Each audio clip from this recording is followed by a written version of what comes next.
I have no idea. And when I got it, folks, and when I got it. Hi there, folks. It's a Saturday morning, beautiful morning, and I'm just up at the workshop. Thought I'd come and do a little bit to the camper. Now I'm over my cold. Yeah, kind of knocked me on my butt, but back on 8 cylinders. And today, let's get some jobs done on this thing. If you watched last time when I moved it from the other side of the yard, we developed a bit of a diesel leak. So today the first job is to sort the diesel leak, and then I think we'll get it in the workshop and see which brake pipe failed.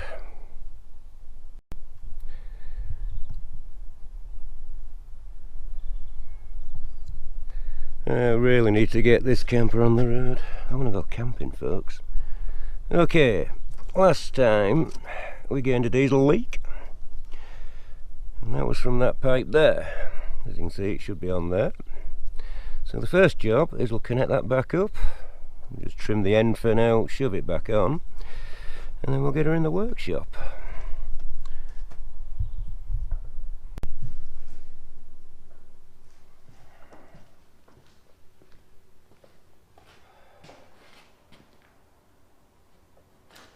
Well, folks, that's the fuel pipe mended. I'll go see if it starts. Be right back.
Well, she's back in the workshop.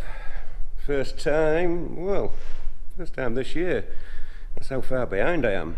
So, I'm going to have a look and let's see which brake pipe has given up the ghost, and then try to recap where it actually got to, because it's been that long.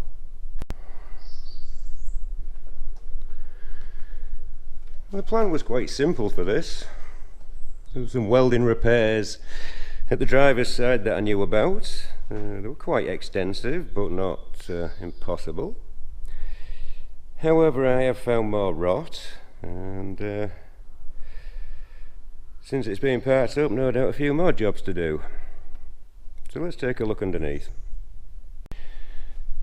You'll have to excuse the mess of the pit, folks. It's been busy here this last month. This really is the pit of doom. So,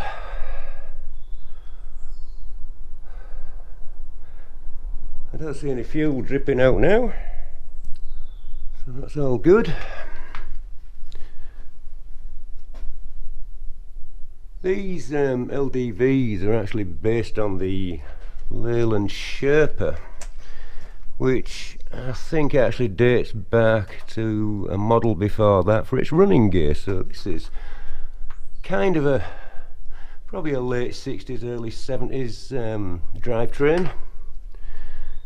Right, I can see where is she dripping or leaking, because that brake pipe's been replaced.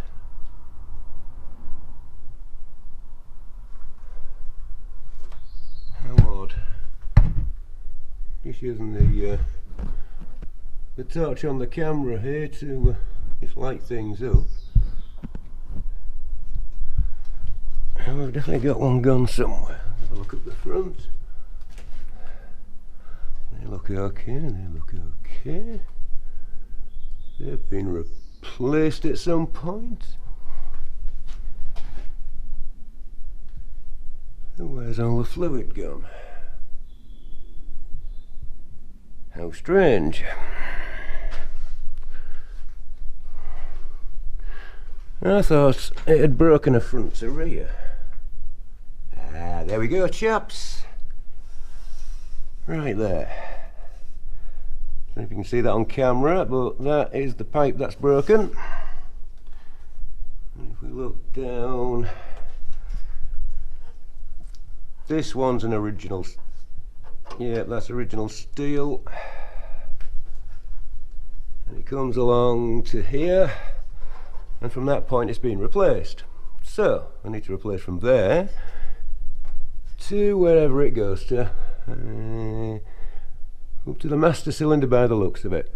So let's go back up top. So, master cylinder. One of these pipes will be the one that feeds the back. So, those two go to the front.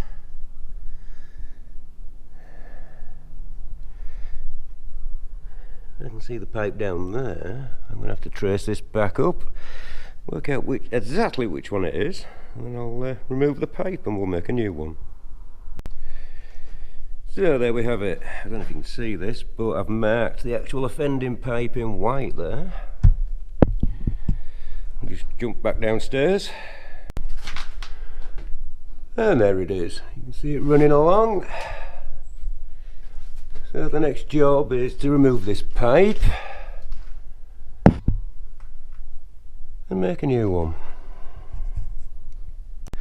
Right. So I gave it a little squirt of penetrating fluid because it looked a bit crusty, and that's now undone and free.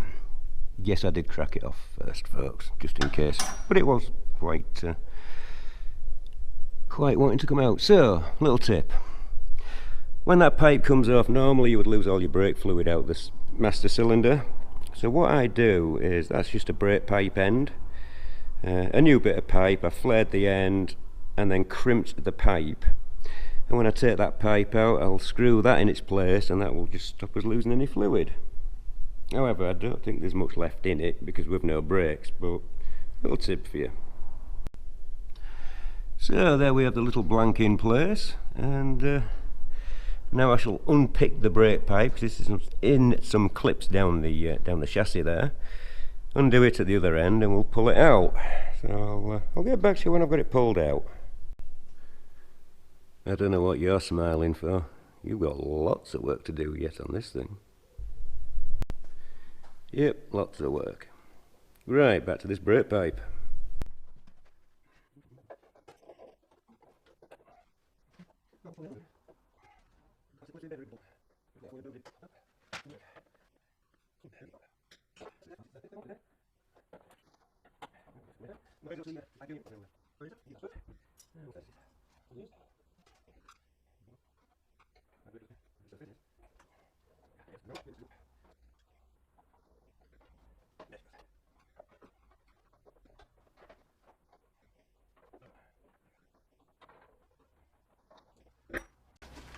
Right, I have a little bit to undo at the front, and all this can be pulled out.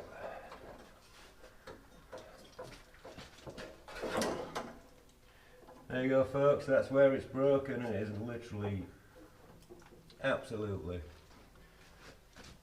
Little jobs like this need doing before these older vehicles go back on the road, that is for certain. And once replaced, they're made out of copper, and they never corrode again. Right, I'm just going to go up top, and I think there's one more clip holding the pipe.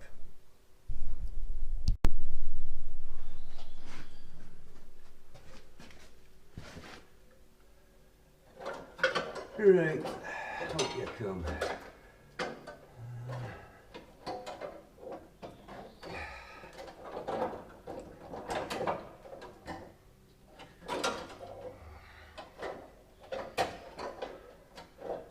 It's a little bit tangled up at the top there, folks. Yeah, let's get repaired if we can reach.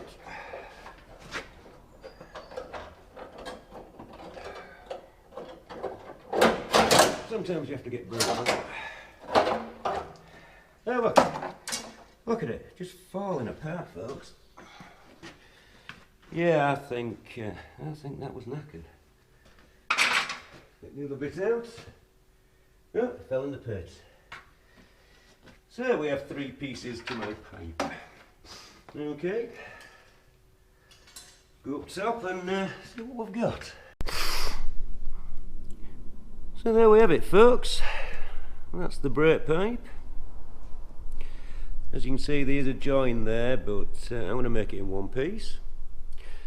So the information I really need from this pipe is what fittings we have and whether it's a single or a double flare. If that's a single flare, the double flare would actually go inwards for that shape to fit into. What we got on this end? So they're both single flare.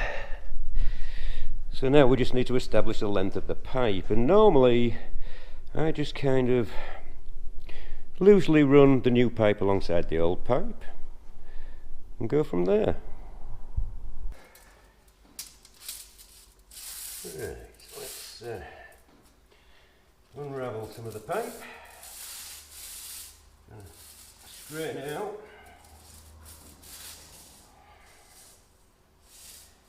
Well, I have changed probably thousands of miles of brake pipe while I've worked in workshops over the years, and my question is, why are car manufacturers not making brake pipes out of copper? Because a steel pipe, it's going to rust no matter what. It will rust, it will break, and it could quite possibly kill somebody. Copper and conifer type piping never happens, and also save a few ball aching jobs in the workshop. So what I'm going to do is kind of use the pipe and roll it along this one so I've got the right length. I can then put a flare on each end and then we can get it into place. Now this one's broken into 3, so it makes it a little bit easier.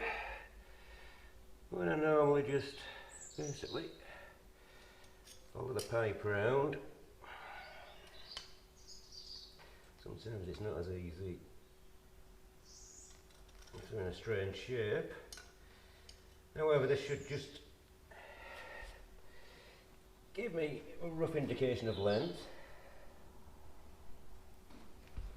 This probably looks absolutely prehistoric in doing this, but it works. It works for me.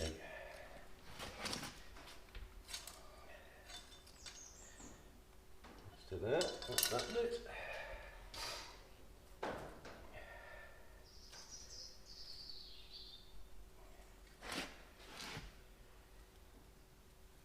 That's to that.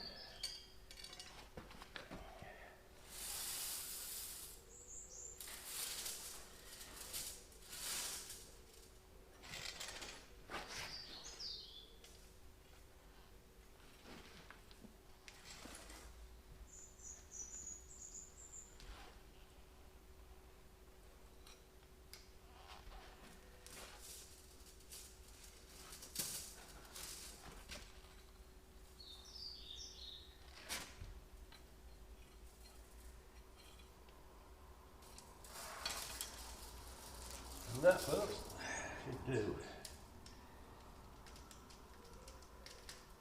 Always best to use a little pipe cutter. At least you know you get a square-ended cut.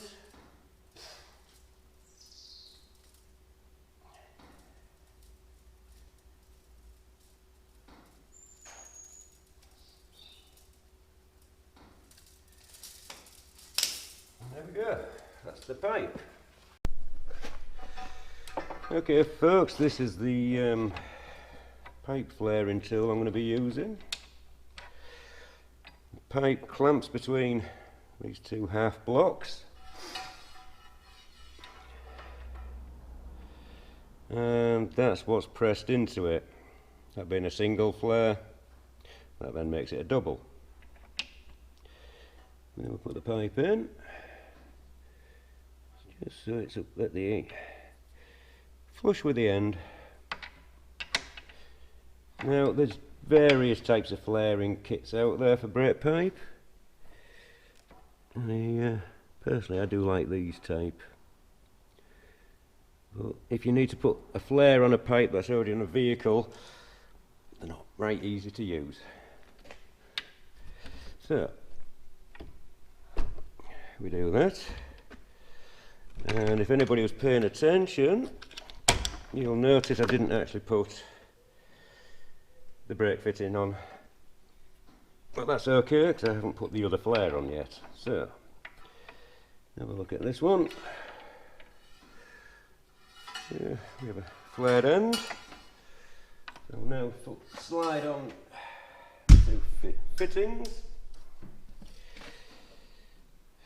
The one I forgot to put on, which obviously needs to be that way, and one that way. And now we can put a flare on this end.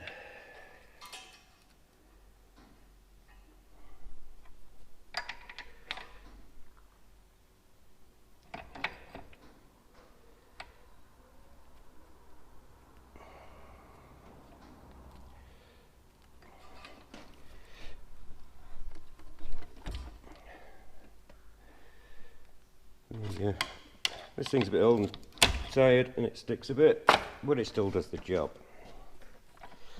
So